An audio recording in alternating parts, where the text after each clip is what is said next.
नमस्कार मंडळी, मी वैशाली तुम्हा सर्वांचं आपल्या माऊलीच किचनमध्ये अगदी मनापासून स्वागत करते. तर 30 दिवस 30 प्रकारचे टिफिन यामधल्या आजच्या तिसऱ्या भागात तुमचं अगदी मनापासून स्वागत आहे. चला, आज टिफिनमध्ये मस्त असं बघा पूर्ण जेवण आहे. यामध्ये सलाड आहे, चपाती आहे, जिरा राईस आहे आणि भेंडीची 30 भाजी खाऊन जर कंटाळा आला असेल ना, तर या पद्धतीमधले दही भेंडी मसाला नक्की करून पहा, कारण चपाती आणि जिरा राईस सोबत ही भाजी खरंच छान लागते. तर आज सकाळची मस्त अशी सुरुवात झाली आहे चहापासून. इथे मी अद्रक घालून सगळ्यात अगोदर चहा करून घेणार आहे. तर भेंडीचे वेगवेगळे आपण भाजी बनवू शकतो. म्हणजे कधी भेंडी फ्राय किंवा आपण कांदा टोमॅटो घालून भेंडीची भाजी बनवतो किंवा नुसतं तुम्ही कधी लसूण आणि मिरचीमधली भेंडी कधी केली असेल तर मला नक्की कळवा. आज आपण ना दहीमधली भेंडी करणार आहोत आणि ही भाजी ना तुम्ही जिरा राईससोबत सुद्धा खाऊ शकतात. भेंडीचे आपल्याला जवळजवळ म्हणजे 2च काप करायचं आहे. पाठचा पुढचा भाग कट करायचा आणि फक्त 2 भाग करून घ्यायचे आणि जे आपण भेंडी कट करतो ना तेव्हाच बघायचं की त्यामध्ये कीड आहे की नाही, म्हणजे पुन्हा पुन्हा तेच काम आपलं वाढत नाही. तर बघा इथे मस्त असे भेंडीचे मी मोठे मोठे असे काप करून घेतले आहे. आता सर्वात अगोदर मी जिरा राईस करून घेणार आहे आणि त्यानंतर पीठ मळणार आणि भेंडीची जी भाजी आहे ना ही आपण सगळ्यात शेवटी करणार आहोत. तर ती का हे तुम्हाला पुढे कळेलच की आपण भेंडीची भाजी सगळ्यात शेवटी का करणार आहोत. तर इथे मस्त असा झटपट आपला जिरा राईस तयार लगेच होतो. मी डायरेक्टच फोडणी दिली आहे, काही भात शिजवून आणि त्यानंतर मग त्याला आपण फक्त जिऱ्यामध्ये आपण थोडं परतून घेतो, तसं अजिबात केलं नाही. मी इथे तेलामध्ये ना थोडंसं तूप घातलं आहे, त्यामध्ये जिरं तेजपत्ता घातला आहे आणि जो राईस थोडा वेळ फक्त मी भिजवून ठेवला होता तो घातला आहे. तर इथे आता जिरा राईस होत आहे तोपर्यंत मी पीठ मळून ठेवणार. म्हणजे मी नंतर थोडा नाश्ता करेपर्यंत एक 7 ते 8 मिनिटामध्ये ना पीठ पण छान मुरलं जातं आणि जेव्हा आपण थोडा वेळ तरी पीठ असं मुरवून ठेवतो ना तेव्हा आपल्या चपात्यासुद्धा मस्त अशा मऊसूत होतात. तर इथे पीठ छान भिजवून झालं आहे. मी एक 5 ते 7 मिनिटे बाजूला झाकून ठेवणार. तोपर्यंत पुढे जी काही तयारी आहे म्हणजे जे मसाले मला लागणार आहेत ते काढून घेत आहे.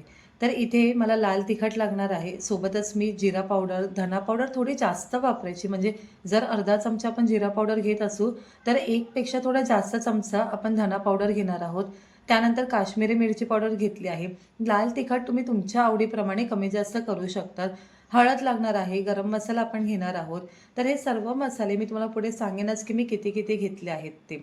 आपण दही भेंडी मसाला करत आहोत तर त्याची जी तयारी आहे ना ती सुरुवातीला करून घ्यायची. साधारण 1 वाटी इथे मी दही घेतलं आहे. यामध्ये 1.25 चमचा बेसन पीठ घातलं आहे.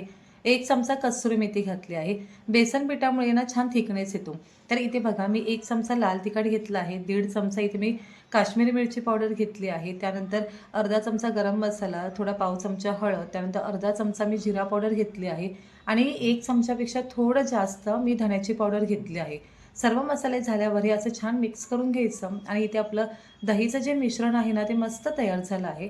एक 5 मिनिटासाठी बाजूला झाकून ठेवूया. तर जो काही थोडा वेळ मिळतो ना त्यामध्ये मी नाश्तासुद्धा करून घेते. मस्त असा गरमागरम चहा घेणार आहे. तर बाकी सर्व तयारी करून घेतली आहे. आता मी सर्वात अगोदर ना चपात्या करून घेणार आहे. एकदा चपात्या झाल्या ना की पुढची कामं होत राहतात. यावेळेस मी भाजी सगळ्यात शेवटी करून घेणार आहे. कारण की ज्यामध्ये आपण चपात्या करणार आहोत ना त्याच तव्यामध्ये आपल्याला थोडीशी भेंडी भाजून घेता येते. यामुळे काय होतं की भांड्यांचा पसारासुद्धा होत नाही. तर इथे सर्व चपात्या करून झाल्या आहेत. आता मी इथे याच तव्यामध्ये ना थोडंसं तेल घातलं आहे. साधारण एक 2 चमचे तेल घेतलं आहे. यामध्ये 1 इंच अद्रक ना थोडं बघा असं लांब लांब कापून घ्यायचं आहे आणि एक मोठी हिरवी मिरची आहे ना तिला मी मधून थोडी चीर पाडून घेतली आहे. त्यामध्येच आपण भेंडी घालणार आहोत आणि मस्त असं ना थोडं भाजून घेणार आहोत.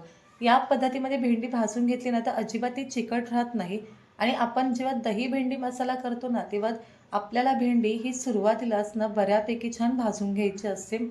कारण की आपण नंतर तिला जास्त शिजवून घेत नाही किंवा भाजून घेणार नाही आहे. त्यामुळे बघा इथे थोडंसं भाजून झाली भेंडी ना की मी चवीनुसार मीठ घातलं आहे आणि एक 90% तरी आपण भेंडी छान भाजणार आहोत.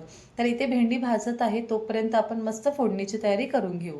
तेल गरम झालं की यामध्ये एक अर्धा चमचा आपण जिरं घालणार आहोत. त्यानंतर 1 ते 2 पानं तेजपत्त्याची घालायची. इथे 7 ते 8 पाकळ्या लसूण आणि एक अर्धा इंच अद्रक मी बारीक किसून घेतलं आहे आणि 1 मिरची फक्त घातली आहे. सर्व छान परतून झालं की यामध्ये 2 मोठे कांदे घ्यायचे अगदी बारीक कापलेले ते घालायचे आणि मस्त असं सर्व छान आता हे आपण परतून घेणार आहोत. कांदा थोडासा असा गुलाबी रंगावर भाजून घ्यायचा आहे. तर या भाजीमध्ये ना आपण टोमॅटोचा अजिबात वापर करत नाही, कारण की यामध्ये दही घातलं आहे ना, त्यामुळे एक आंबटपणा बऱ्यापैकी याला छान येतो आणि मग टोमॅटो घालायची जराही गरज लागत नाही. बाजूच्याच गॅसवर मी भेंडी छान भाजून घेत होते, तर बघू शकतात 90% भेंडी आपली चांगली भाजली गेली आहे, थोडीशी खरपूस झाली आहे.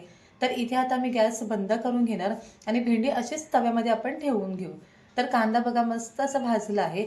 आता दहीचं जे आपण मिश्रण बनवून घेतलं होतं ना, ते यामध्ये घालायचं. सोबतच यामध्ये पाणी घालून घ्यायचं, म्हणजे तुम्हाला किती ग्रेव्ही हवी आहे ना, त्या प्रमाणामध्ये तुम्ही यामध्ये पाणीसुद्धा लगेच घालून घ्या.